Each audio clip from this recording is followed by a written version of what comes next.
بسم اللہ الرحمن الرحیم۔ اسمد کے 4 حروف کی نسبت سے سرما لگانے کے 4 مدنی پھول۔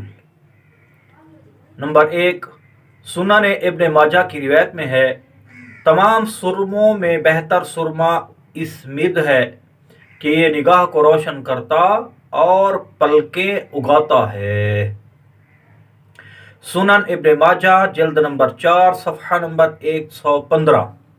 نمبر 2، پتھر کا سرما استعمال کرنے میں حرج نہیں، اور سیاہ سرما یا کاجل باقصد زینت یعنی زینت کی نیت سے مرد کو لگانا مکروہ ہے، اور زینت مقصود نہ ہو تو کراہت نہیں۔ فتاوی عالمگیری جلد نمبر 5 صفحہ نمبر 359۔ نمبر 3، سرما سوتے وقت استعمال کرنا سنت ہے۔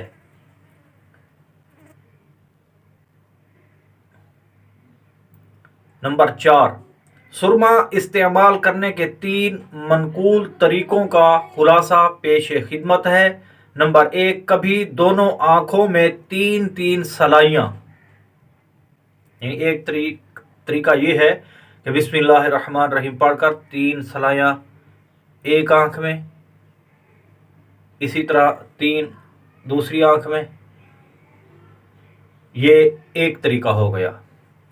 دوسرا طریقہ ہے سیدھی آنکھ میں 3 اور بائیں یعنی الٹی میں 2، یعنی سیدھی آنکھ میں 1 2 اور 3 مرتبہ، الٹی آنکھ میں 1 اور 2، اس میں 2 مرتبہ۔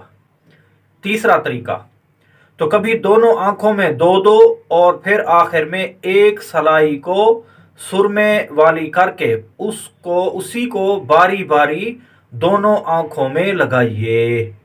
تیسرا طریقہ، پہلے 2 مرتبہ سیدھی آنکھ میں،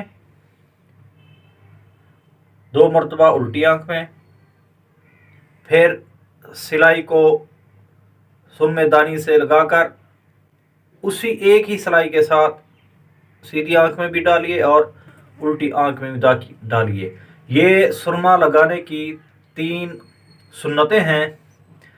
اللہ تبارک و تعالی ان سنتوں پر عمل کرنے کی توفیق عطا فرمائے۔ اس طرح کرنے سے انشاءاللہ عز و جل تینوں پر عمل ہوتا رہے گا۔ میٹھے میٹھے اسلامی بھائیوں، تکریم کے جتنے بھی کام ہوتے ہیں سب ہمارے پیارے آقا صلی اللہ تعالی علیہ وآلہ وسلم سیدھی جانب سے شروع کیا کرتے، لہٰذا پہلے سیدھی آنکھ میں سرما لگائیے، پھر بائیں آنکھ میں۔ طرح طرح کی ہزاروں سنتیں سیکھنے کے لیے مکتبۃ المدینہ کی مطبوعہ 2 کتب، بہار شریعت 16 حصہ اور صفحات 312، نیز 120 صفحات کتاب سنت اور آداب ہدیتاً حاصل کیجیے۔ سنتوں کی تربیت کا ایک بہترین ذریعہ دعوت اسلامی کے مدنی قافلوں میں سفر کرنا بھی ہے اور عاشقان رسول کی صحبت ہے۔ اللہ تبارک و تعالی ہمیں ان سنتوں پر عمل کرنے کی توفیق عطا فرمائے۔ وآخر دعوانا ان الحمد للہ رب العالمین۔